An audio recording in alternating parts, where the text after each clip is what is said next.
힐링 가족 여러분 안녕하세요. 여러분 새로운 분 모셨습니다.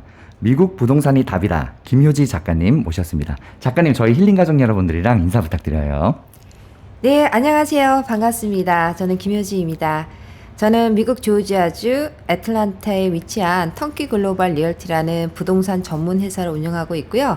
미국 부동산을 알리고 싶은 열망에 김효지 미국 부동산이라는 유튜브를 운영하고 있습니다. 그리고 미국 부동산이 답이다라는 책을 쓴 저자이기도 합니다. 반갑습니다 작가님. 바로 저희 궁금한 거 많거든요. 저희가 부동산 이야기는 처음이라 사실 좀 조심스럽긴 해요. 근데 이야기 많이 부탁드려요. 네. 질문 바로 시작해 볼게요. 작가님 부동산 투자를 시작하시게 된 계기가 어떻게 되세요?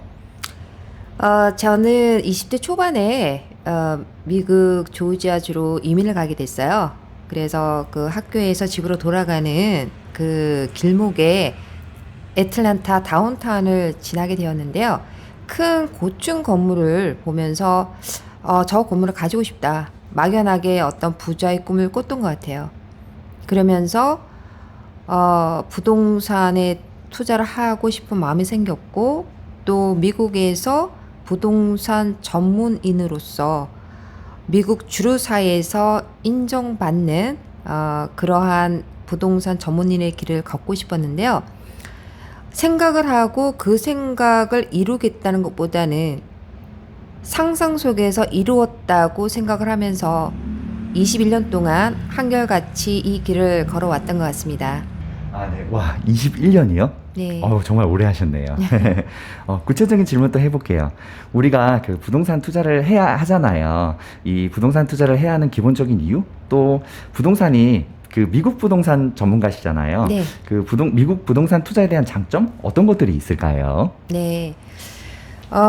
부동산에 투자해야 되는 이유에는 상당히 많은 이유들이 있습니다. 그리고 미국 부동산의 장점 역시 한국 부동산과 비교했을 때 상당한 매력이 있는데요. 실질적으로 미국 부동산에 투자를 해야 되는 이유는요. 부동산은 부동의 자산이고 유형 자산이에요. 그러니까 움직이질 않는 거죠. 네. 그리고 눈에 보이는 자산인 거죠. 주식은 눈에 보이지 않는 무형 자산이기는 하지만은요. 유일하게 투자 중에서요. 현금 흐름을 예측할 수 있는 투자가 부동산 투자예요. 사실 주식 투자 우리가 현금 흐름 예측하면서 들어가지 않잖아요. 그때그때 다르잖아요. 네. 그러나 유일하게 부동산 투자는 현금 흐름을 예측할 수가 있다는 큰 장점이 있고요. 실질적으로 자산의 가치가 시간이 지남으로써 점차적으로 상승한다는 거죠. 그러면서 순자산이 증가한다는 것이고요. 부채를 활용하여서 현금 흐름을 증가시키고 결국은 자산 가치를 증가시킬 수 있는 매력이 있는 그런 투자이기도 합니다. 그리고 인플레이션이 있는 시기에는 돈의 가치를 보호하면서 자산의 가치를 상승시킬 수 있는 그러한 리스크 헤지 역할을 할 수 있는 게 또 바로 부동산 투자이거든요. 네. 이 외에도 사실 안정자산이라고 얘기를 하잖아요. 부동산 투자라는 것은요. 실질적으로 땅이 있고 땅에 부착된 움직이지 않는 모든 건물들을 우리가 이제 부동산이라고 얘기를 하는데 일단 도망갈 일이 없죠. 네, 맞아요. 지구가 존재하는 한 부동산은 그대로 살아있기 때문에 가장 안정적인 자산이라고 얘기를 하죠. 그 외에도 뭐 수동소득을 끊임없이 창출할 수 있고 거기에 따른 거기에 따른 자산 가치 상승은 다른 어떤 투자에 비해서 상당하다고 볼 수가 있고요.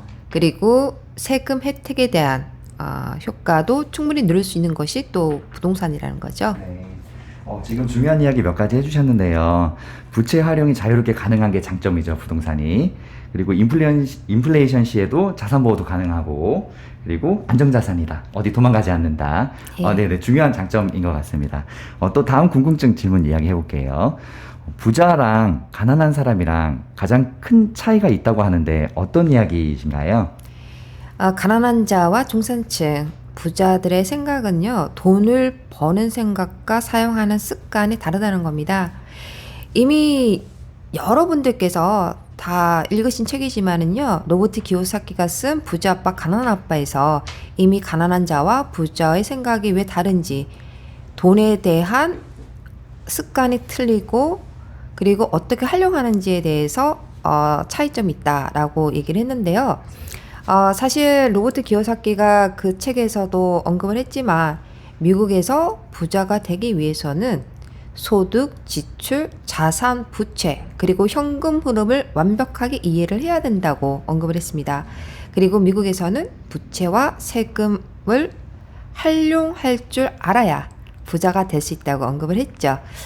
거기에서도 말을 했지만, 실질적으로 가난한 자는 또한 중산층의 사람들은 대부분이 능동소득에 기인해서 돈을 버는 거죠. 그리고 지출하고 투자할 돈이 없는 거죠. 중산층의 사람들은 끊임없이 돈을 많이 벌려고 노력을 하고 어떻게 하면 돈을 더 벌 것인가 생각을 하지만 수동소득을 창출할 수 있는 자산에 투자를 해야 된다는 생각을 잘 못하는 거죠.